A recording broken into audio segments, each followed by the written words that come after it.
Back in 2019, a public analysis called GameStop stock a live grenade just waiting to go off. The company's board was warned.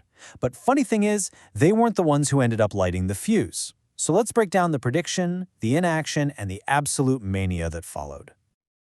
This right here, this is the whole story in a nutshell. A blueprint was put out there for everyone to see, a warning was issued. We're going to look at exactly what that blueprint said, what the company did, and maybe more importantly, what they didn't do, and what happened when a completely different group of people decided to take matters into their own hands. So you've got to be wondering, right? Was this some secret report delivered in a private, closed-door meeting? Nope. And that's maybe the wildest part of this whole thing. This warning wasn't whispered to the board. It was published out in the open, in plain sight, for literally anyone who was paying attention. All right, let's set the scene. It's 2019, and to just about everyone, GameStop looks like it's on its last legs. You know, another brick-and-mortar retailer about to go the way of the dodo. But a really deep-dive analysis came out, and it argued that the market was missing the one thing, the single most important detail about this company. And here's what it all boiled down to. The whole argument was, hey, forget about digital downloads for a minute, forget the narrative you think you know, and just look at this one glaring number, the massive, and I mean massive short interest, the sheer volume of bets that this stock was going to zero. And this was the number that should have set off alarm bells everywhere. By May of 2019, a truly staggering 41% of the company's entire available stock was being shorted. It was just an insane pileup of bets against one company. And if you think that's wild, get this. That massive short position was 13 times the number of shares that traded on an average day. What does that mean? It means it would take the short sellers over 2 weeks of nonstop buying, using every single share traded, just to get out of their positions. The situation was incredibly fragile. And that led to this one perfect line from that 2019 analysis. This situation, it wasn't just a bunch of people thinking the stock would go down. It was a live grenade, just sitting right under the stock price, waiting for any kind of trigger.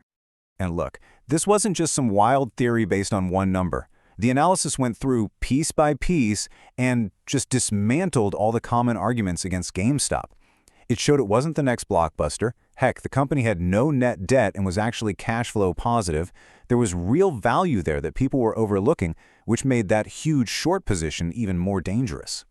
So the analysis is out there. The live grenade has been clearly identified. So what did GameStop's leadership do about it? Well, for the next year, pretty much nothing. And this is where the story takes a really critical turn. Okay, to be fair, they made one smart call. They cut the dividend to save cash. Good move. But then, crickets. Instead of taking that cash and aggressively buying back their own stock, which was super cheap and heavily shorted and could have triggered the squeeze themselves, they just didn't. The C-suite became a revolving door, and a massive opportunity just slipped right through their fingers. So there it was, that massive short interest, that live grenade, was just left sitting there.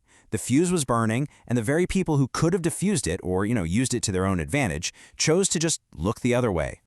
And because they left it sitting there, well, eventually, someone else came along. In January of 2021, a totally new force showed up, and they saw the exact same explosive opportunity that the 2019 analysis had pointed out. And of course, this is where retail traders from places like Reddit's Wall Street Bets jump into the story. They got organized. They saw that insane short interest not as a sign of weakness, but as rocket fuel. And their buying, altogether, was the spark. They lit the fuse that management refused to touch. The board wasn't driving the car here. They were watching from the sidewalk as it flew by. And the result was this, a stock that was bumping around in the single digits just months earlier went completely vertical, hitting a peak of $480 a share. The live grenade had finally detonated, and it created one of the most insane, chaotic moments in modern market history. So, after the smoke cleared, after the mania, what was left? How did the company handle this once-in-a-generation event that happened to them, not because of them? Now, give them credit where it's due. Management finally sprang into action. They used that crazy high stock price to sell a bunch of new shares and raised billions of dollars. It was a brilliant move that totally fixed their balance sheet. But then the really big question became, okay, what are you going to do with all that cash?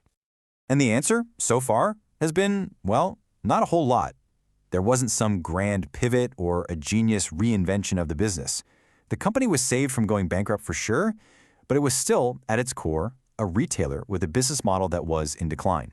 Now, it was just a very, very rich one. And this right here just brings the whole story full circle.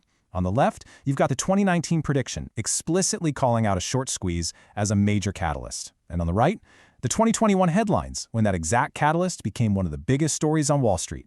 The analysis wasn't just right, it was practically the script for what was about to happen. And really, that's the ultimate takeaway.